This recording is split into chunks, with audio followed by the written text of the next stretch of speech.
یہ ابو سفیان رضی اللہ تعالیٰ کی بیوی ہیں، یہ امیر معاویہ رضی اللہ عنہ کی والدہ ہیں، یزید کی سگی دادی ہیں، بعد میں مسلمان ہوئی ہے۔ بدر کی لڑائی میں ان کے باپ کا جب سر کاٹ دیا تو باپ کا بدلہ لینے کے لیے آئیں۔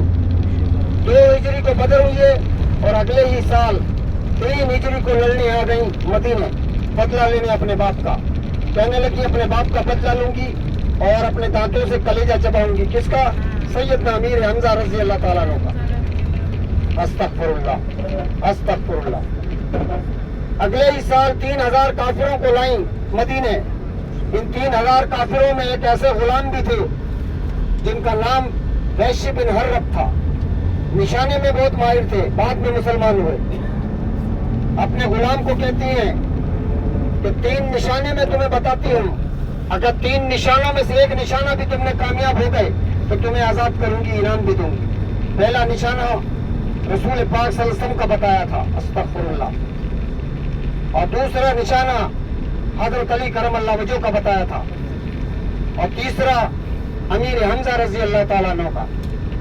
امیر حمزہ رضی اللہ تعالیٰ عنہ لڑ رہے تھے کہ وحشی نے پیٹھ کے پیچھے سے نیزہ مارا، پیچھے سے مارا تھا، سامنے سے نہیں مارا۔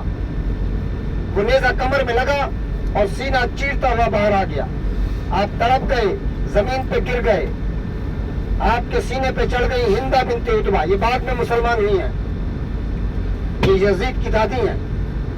سینے پہ چڑھ کر کلیجہ کاٹ دیا اور کلیجہ نکال کے اپنے دانتوں سے چبایا تھا، اور اس پر بھی بس نہیں کی تو ناک مبارک کاٹ دی، کان مبارک کاٹ دی امیر حمزہ رضی اللہ تعالیٰ عنہ کے۔ یہ گال کاٹے، زبان کاٹی، ہونٹ کاٹے، انگلیاں کاٹی، اور ان تمام چیزوں کو رسی میں باندھ کے گلے میں ڈال کے جشن مناتی تھی کہ میں نے اپنے باپ کا بدر والا بدلہ لیا۔ استغفر اللہ من ذالک باللہ۔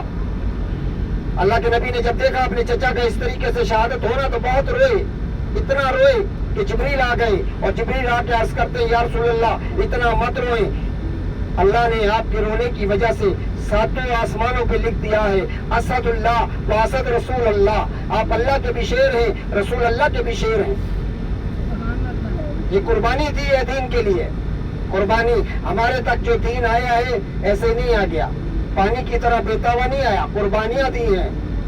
ایک عورت آئی، ایک خاتون آئی اسی جنگ میں، احد میں، گود میں بچہ تھا، گود کا بچہ، رسول پاک صلی اللہ علیہ وسلم کے پاس آتی ہیں اور کہتی ہیں اس بچے کو ساتھ لے جائیں جنگ میں۔ اللہ کے نبی پوچھ رہے ہیں یہ بچہ جنگ میں کیا کرے گا، یہ تو ابھی چلنا بھی نہیں جانتا۔ تو عرض کرتی ہیں یا رسول اللہ صلی اللہ علیہ وسلم میں نے سنا ہے مسلمانوں کے پاس تلواریں بھی کم ہیں، تیر بھی کم ہیں، اور ڈھال بھی کم ہیں، جب آپ کی طرف کوئی تیر آئے میرے بچے کو اٹھا کے آگے کر دینا، یہ ڈھال کا کام دے گا۔ ایسی قربانی ہے، کوئی ہے ماں اپنے بچے کو دے گی دین کے لیے، دین کے لیے، اپنے لیے نہیں، دین کے لیے۔ ایک اور قربانی بتاتا ہوں، ایک صاحب رسول رات کو شادی کر کے آئے، شادی نکاح کیا، شادی کی، دلہن گھر میں لائے، صبح سنا جنگ پہ جانا ہے، غسل نہیں کر پائے، اگر غسل کروں گا تو دیر ہو جائے گی، بغیر غسل کے جنگ میں داخل ہو گئے اور لڑتے ہوئے شہید ہو گئے۔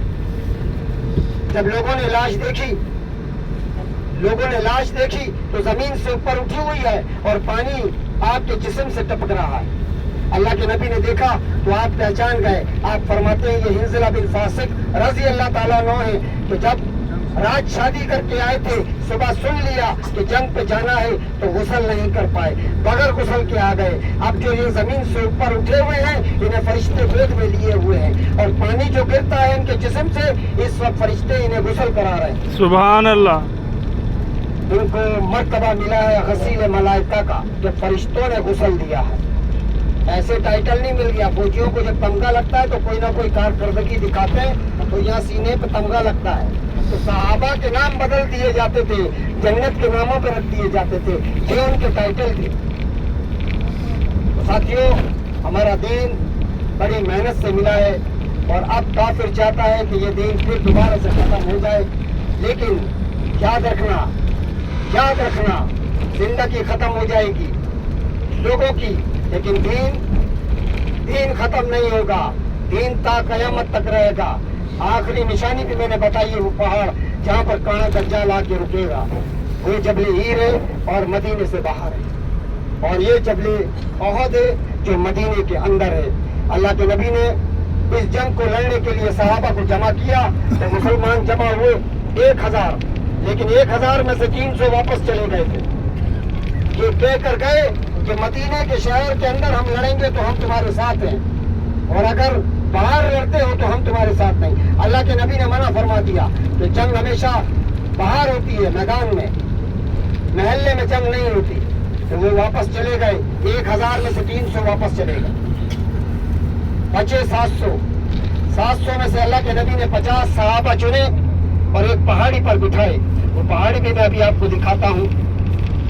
اس پہاڑی کا نام ہے رمات۔ رمات عربی میں کہتے ہیں تیر کو، تیروں والی پہاڑ۔ 50 صحابہ بٹھائے، 50۔ اور میرے آقا صلی اللہ علیہ وسلم نے فرمایا تھا چاہے جنگ جیتے یا ہارے نیچے مت اترنا، اس پہاڑی سے نیچے مت اترنا۔ 50 صحابہ بٹھائے، اور 50 صحابہ کے سالار کون تھے؟ عبداللہ بن زبیر رضی اللہ تعالیٰ۔ لیکن جنگ کا پاسا پلٹا، جنگ کا پاسا پلٹ گیا۔ کافر شروع میں بھاگ گیا، اور کافر آئے کہاں سے تھے؟ یہ روٹ سے۔ یہ مکہ کا پرانا روٹ ہے، بتا دوں۔ اور یہ جبل احد، جنت کے پہاڑوں کا سردار، یہاں سے کافر آئے تھے، یہاں سے، اس روڈ سے۔ یہ پرانا راستہ مکہ کا، ابھی راستہ چینج ہو چکا ہے۔ یہ پرانا اونٹے اور گھوڑے وغیرہ ادھر سے آتے تھے۔ کافر ادھر سے آیا اور سیدھے ہاتھ پہ اس طرف کھڑا ہو گیا تھا، آگے جا کے کافر اس طرف اور مسلمان اس طرف۔ 700 مسلمان اور 3000 کافروں کا مقابلہ۔ 50 صحابہ جبل رمات پہ بٹھا دیے، اور اللہ کے نبی نے فرمایا یہ مورچہ مت چھوڑنا، جیتے یا ہارے۔ لیکن جب مقابلہ ہوا تو کافر اس طرف بھاگ کر واپس آ گیا، یہاں پر۔ لیکن اس جگہ ایک نہر ہے، ابھی آپ کو نہر بھی نظر آئے گی۔ اس جگہ نہر ہے۔ کافر جب بھاگ کے ادھر سے ادھر آیا، اس وقت ان کے سالار سے خالد بن ولید رضی اللہ تعالیٰ عنہ بعد میں اسلام قبول کیا، اس وقت اسلام میں شامل نہیں تھے۔ وہ سالار تھے کافروں کے، یہاں پہنچے اور اس نہر میں کودے، اور اس نہر سے کود کر پیچھے سے وہ سامنے آپ کو مورچہ نظر آ رہا ہوگا جس پہ لوگ کھڑے ہوئے ہیں، اس پہ کھڑا نہیں ہونا چاہیے۔ کون سا؟ چھوٹی پہاڑی، وہ چھوٹی سی پہاڑی، وہ لوگ کھڑے ہوئے ہیں، اس پر چلنا نہیں چاہیے۔ کیوں؟ کیونکہ 10 صحابہ رہ گئے تھے اس پہ۔ یہاں سے گھوم کر اس پہاڑ پہ قبضہ کیا کافروں نے اس نہر سے، اور قبضہ کر کے 10 صحابہ کو اس چھوٹی پہاڑی پر شہید کر دیا۔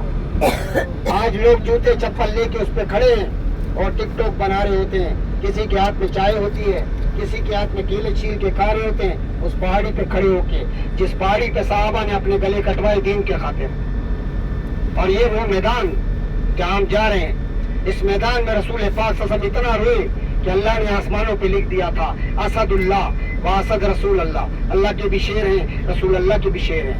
میرے آقا ہر بدھ والے روز آتے تھے اپنے چچا کے روزے پر، اور جب یہاں آتے تو اتنا روتے کہ زمین آپ کے آنسوؤں سے گیلی ہوتی تھی، اتنا روتے۔ آج اسی میدان میں لوگوں نے تسبیح بیچ رہے ہیں، جانماز بیچ رہے ہیں، مختلف چیز بیچ رہے ہیں۔ مجھے یہ بتائیں اپنے دل پہ ہاتھ رکھ کر، جہاں صحابہ نے دین کے خاطر گلے کٹوائے، دین کے خاطر خون اپنا دے دیا، آج اسی میدان میں لوگ کاروبار کر رہے ہیں۔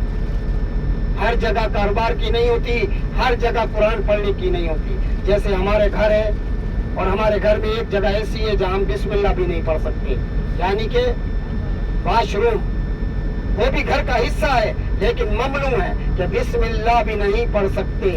اسی طرح زمین پہ کچھ جگہیں ایسی ہیں کہ جہاں ادب لازم ہے، جہاں ادب ضروری ہے، تو یہ وہ مقام خاص ہے جہاں صحابہ نے اپنی جانیں قربان کری اس دین کے لیے، اور یہاں پر لوگ خرید و فروخت کرتے ہیں۔ تو میں آپ سے معافی چاہتا ہوں، یہاں کوئی چیز نہ خریدے گا نہ بیچے گا، کوئی چیز نہیں خریدتے۔ صرف ایک کام کر لیجئے گا، اگر جیب میں آپ کے چنے یا کھجور یا بسکٹ کوئی چیز اگر آپ کے پاس ہے تو یہاں پر جا کر کھا لیجئے گا۔ کیوں؟ کیونکہ رسول پاک صلی اللہ علیہ وسلم کو جب صدمہ ہوا، جب بے ہوش ہو گئے تھے، تو اور جب ہوش میں آئے تو ان کو صحابہ نے